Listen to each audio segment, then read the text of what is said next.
my name is Samantha du Toit and I'm a dietitian in Windhoek.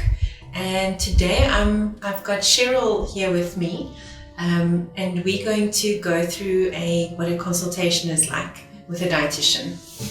Hi Cherol, how are you? Hi Samantha, I'm good. How are you? I'm all good, thank you. Thanks for being here today. And we don't usually sit this close to each other. It's just for the purpose of this show this afternoon. Okay. So you say you've never been to a dietitian before? No, this is my first time. Okay, and now that you're here with me, what are you very interested in? What are your expectations from a dietitian? I have a big family and I would just like to know how to incorporate more healthy meals, especially for the kids. And I have a very picky husband. He doesn't eat a lot of stuff that normal people eat. So I'd like to know how I can use what I already have at home to make it more healthy and so on. Great. I'm so glad that you are concerned about your family's health. Yeah. And yes, that's exactly why we as dietitians, what we do and what we support people with, we know that healthy eating has a big impact on your health. But it's not that easy. If you think of healthy eating, you get all kinds of ideas that come up and all kinds of ideas from Google. Yeah. So in order for me to help you in the best way, I'd like to know a bit more about your circumstances and what your diet is usually like. Mm-hmm. So firstly, tell me about your kids. How old are they? Well, my oldest is 12. Mm-hmm. Then we have a 10-year-old. He's actually 9. He's going to be 10 soon. Mm-hmm. Then we have a 9-year-old. Then we have a 4-year-old and a 7-month-old. Okay. Yeah. And so it's the 7 of you that live together in the house? 7 of us with a nanny. Okay. The living nanny, yes. Okay, and that helps a lot. Does she sometimes cook as well, or are you the one that most she cooks for the kids. Okay. Lunch when they come back from school. So breakfast I normally take care of, and then dinner I take care of. Okay, great. And what do you think are your biggest challenges when it comes to healthy eating in your home?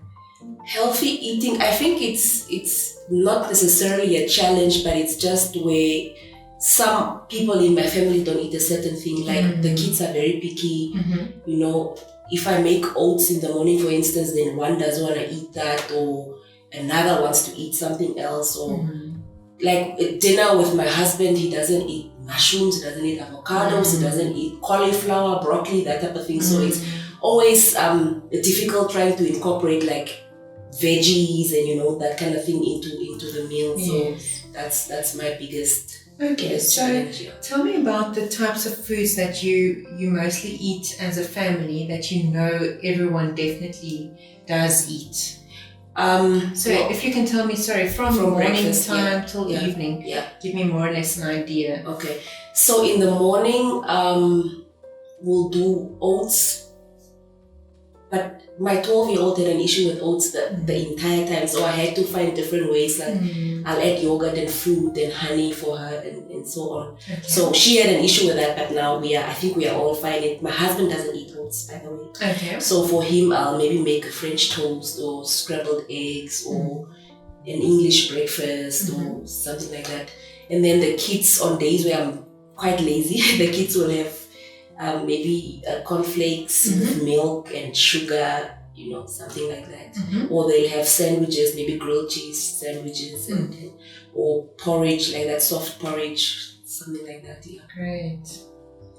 And so you all sit together for breakfast? Do you manage some days or? Well, now that we are working from home, we've been sitting together for breakfast. Great. Yeah. The only meal that we don't normally eat together is lunch, because then kids will sit in front of the TV or go sit outside Great. And let's focus a bit more on yourself, just to get an idea of your diversity in a day. Okay. So let's say if you had oats for breakfast, would you have a snack usually? I would not have a snack like before lunch. I'll normally just have lunch. Okay. Yeah. And I need to mention, sorry Samantha, some days I do skip breakfast. Okay. Yeah. And what are your reasons for that? For skipping breakfast, I'll just stay a little bit longer in bed, or no real reason actually. So it has nothing to do with diet or anything. Yeah. It's almost like you just you're not in the mood. Yeah, I'm not in the, eating. Especially when I go to the office, then I don't normally eat breakfast. I'll just start my day with lunch. Okay, so lunch will be your first meal of the day. Yeah. And then lunchtime, what are your Lunchtime, usually it might be leftovers from the previous night, or I'll make a sandwich, or I'll whip up a quick salad, or fruit, maybe with yogurt, something like that. Lunch normally is not planned in the house, so whatever is there at that moment, that's what I'll eat. Okay. Do you like snacking in between lunch and dinner? No, I'm not a big snacker. Okay. Yeah. And then for dinner? For dinner, that's now where I'll go all out. I'll normally do some sort of protein, mostly red meat. I'll make a stew, I'll make a steak, maybe with mashed potatoes, some sort of veggie on the side, or a salad or something like that. Yeah. What's your favorite vegetable as a family? As a family, a potato. The humble potato. Yeah. Everybody loves it. People don't have an issue with it. We eat it in whichever form. We can bake it, we can steam it, we can mash it. That's how and in terms eat. of the colourful vegetables, what would you say? Spinach is one of them. Spinach is a really, really big one in the house. Good. Especially the traditional one, we eat that quite a lot. Yeah. And the kids love mushrooms. I also love mushrooms. My husband doesn't. We do cabbage as well sometimes. Cabbage, we all love cabbage.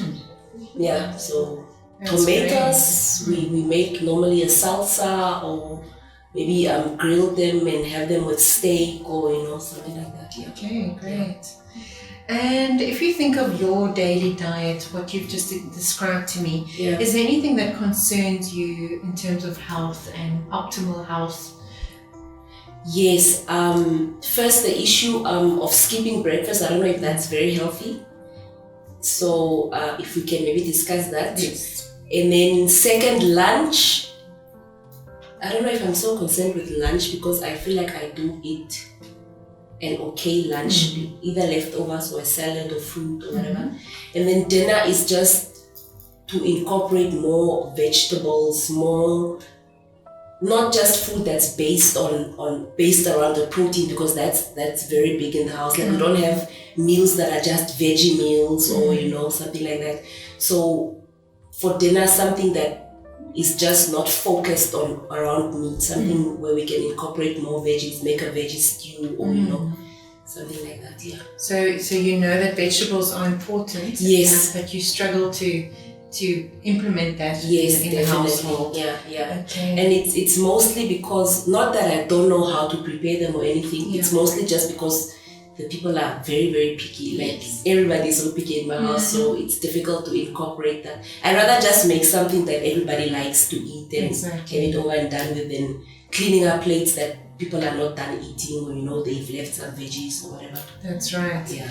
So before I answer those questions, I just want to check with you, how often would you eat pilchards? Pilchards we eat quite a lot, actually. We love pilchards in the house. Once a week? Twice a week? Let's say at least once a week. Okay. Yeah. And then things like beans and lentils? Those we eat quite often as well. Okay. Yeah. Like instead of say cooking rice, I'll cook lentils, and then we'll have that with a meat or with chicken or something. Good. And how about a fruit? When last have you had a fruit? A fruit I had this morning. I had 2 oranges. Wonderful. Yeah. We eat fruit quite a lot. People love fruits in the house. Okay. A glass of milk sometimes? No. Unless I'm making that delicious whipped coffee, which I know is not so healthy. But milk, I don't drink milk quite often. Okay, but you would have it in a milky coffee. Yeah. Dalgona coffee. Yes. And a cup of yogurt. Yogurt we do eat quite a lot as well. I eat that. I'll have it maybe once a week with fruit at night as a dessert. Okay. Yeah. And oshikandela or any other? Oshikandela, no, not myself, but the kids would have it with their porridge. Okay, good. I think I've covered everything there. So basically, when it comes to breakfast, it's very true that breakfast is one of the best meals of the day. Okay.